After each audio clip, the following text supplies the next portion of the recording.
The streets are saying Go FRIEZA fell off. Are the streets correct this time? They weren't very correct about 17. But Go FRIEZA, this discussion needs to be had because they were in a #1 position. But I think it's very clear that they are not #1 anymore. Or are they still relevant? Are they still good? This is the conversation that needs to be had. I think it's quite insane that a unit that was so good like Go FRIEZA, 2 elements, blue and purple, literally stopping the rising rush, the most powerful mechanic in Dragon Ball Legends. A unit like that is not even being used anymore, or at least not being headlined on any of their main teams, is super crazy. I think saying that they fell off is quite an overstatement. I wouldn't personally say they fell off, and I think that's what I need to elaborate in this video so that the people that are Go FRIEZA supporters can understand that I am kind of on your side, and me supporting Go FRIEZA of all people is crazy. I have a 3-star Go FRIEZA, and Go FRIEZA, I don't mess with FRIEZA, so I'm not using that unit ever. I just got the unit for the anniversary purposes. I showcased and I was on my way. I ain't touched them since. But you know, I have to be real about it, and I can't deny they are a super good unit. So first, let's gas them up a bit before I go into it. So let's actually storyboard this video. Goku and FRIEZA. What made them super good was 2 things. They were the first unit in the game to come with 2 different elements.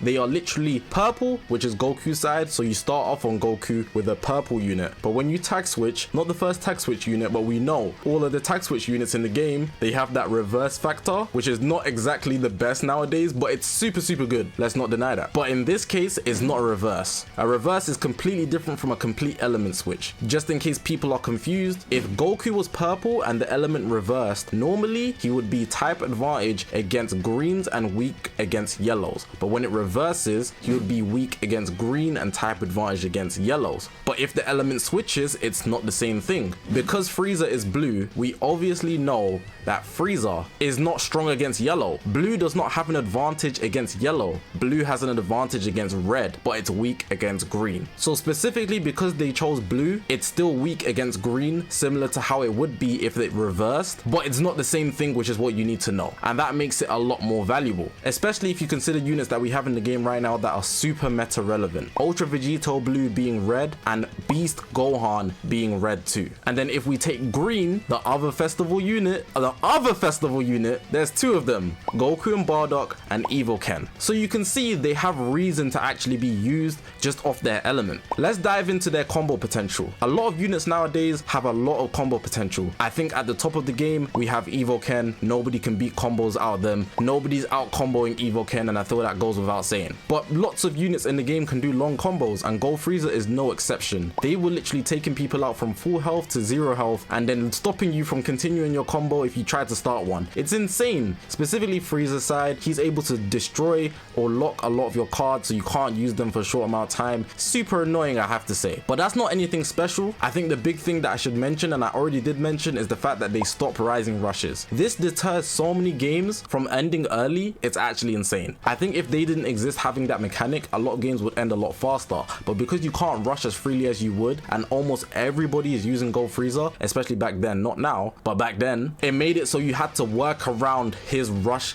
counter, because you can't just rush and take people out in one swoop. Especially with 17 on that team, Universe Rep is already just a mess. Not a mess in a bad way, it's a mess to counter, because really and truly, they're not dying super quick. Anyways, that's everything good about Go FRIEZA, just in a quick summary. But now I want to talk about why they have basically fallen off. I said earlier in this video, I don't want to use the term fallen off. I feel a better term would be replaced. In my opinion, and I feel like a lot of people would see this if you go out and use Go FRIEZA right now, or encounter a Go FRIEZA, it's not that Go FRIEZA is any worse. Yes, of course, they've been power crept maybe just a slight bit, but that's not because they are any worse. It's more so just new units come out and they are on the boost over Go FRIEZA. Go FRIEZA's off the boost, so that obviously has an impact on how they would perform in PvP, whereas other units being on the boost, and let's speak about the elephant in the room, Ultra UI being a yellow really puts Go FRIEZA in a tight spot. That yellow being super OP and being able to damage purples in a way that other units would wouldn't. This obviously sets back GoFrieza a bit, but let's also add to the fact that UI,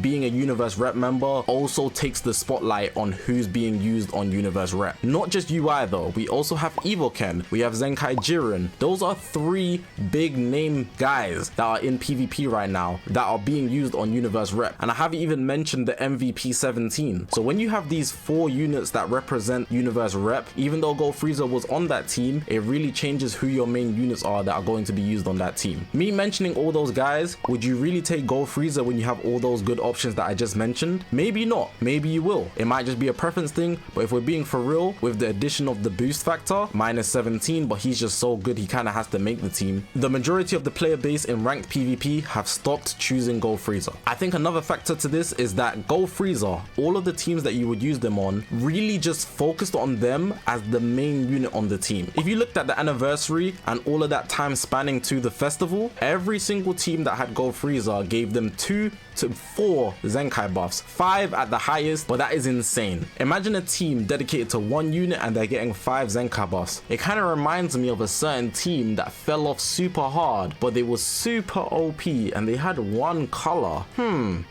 Maybe 2 colors. I wonder what team that could have been. But you see the point. When the team is built up towards supporting that 1 unit, but that 1 unit has gotten, in a sense, power crept by newer units, people are just going to stop choosing that unit because the unit was never that good anyways.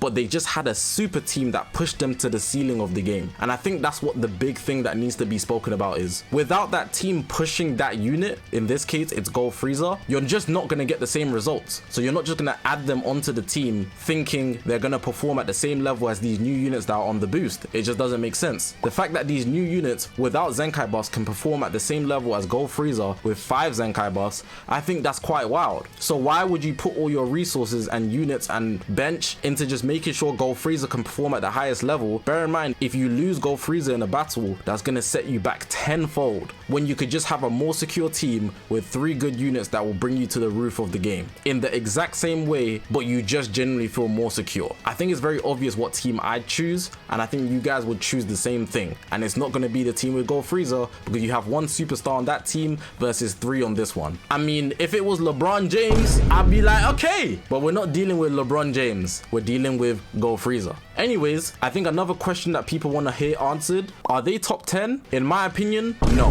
And for the same reasons that I said, they've just been pushed out. They're not necessarily any worse. If you still run those teams that were run in the past or just recently in the past for GoFrieza, you will get the same results, in my opinion. I've seen it. I've seen people destroy me with GoFrieza and they're super good. But that doesn't take away that there's just better options in the meta. I could even do it right now off my hands. 10 units that I'd take over GoFrieza right now. Let's go. Ultra Vegito Blue, Beast Gohan, UI, Pycon Gogeta, Orange Piccolo, Jiren, 17, Janemba, Rev Sign, Zenkai UI Sign. If I haven't said Jiren, Jiren 2. I might even sneak Ultra Gogeta Blue just because of how good Fusions is. I almost forgot Evoken, which is crazy, and I'll slide 8 Vegeta into that list. Obviously I went overboard and some of them might be a stretch, so if you want to argue, go argue with a wall. But I named 10 for sure that are more valuable than GoFrieza right now. Not better on a 1v1 basis, because you know PvP, the whole meta, doesn't just work on 1v1s. It's a 3v3 game, so the team you build very much matters. But I think to conclude this video, I'm just gonna say, if you run into GoFrieza, don't sleep on them. They will still do numbers in PvP, but at the same time, they're just not as valuable as they once was, especially on any team that they fit on. So we have to call a spade a spade. In the simplest of terms, they fell off. But hey, it's a victory for Fusions, man. Ultra Vegito Blue still cooking. But yeah, that's the end of the video. Hopefully you guys did enjoy this video, man. If you haven't already, make sure to press that subscribe button. We're on this grind to 100,000 subscribers. Let me know your thoughts on this discussion that I just held in this video. Lots of people like this type of video and they've been asking for more, so hey, I'm gonna do some more discussions. I think that's what really holds the channel together. It's what I like doing the most as well. But even though the videos take a lot of effort to edit, I'm gonna produce that for you guys. But yeah,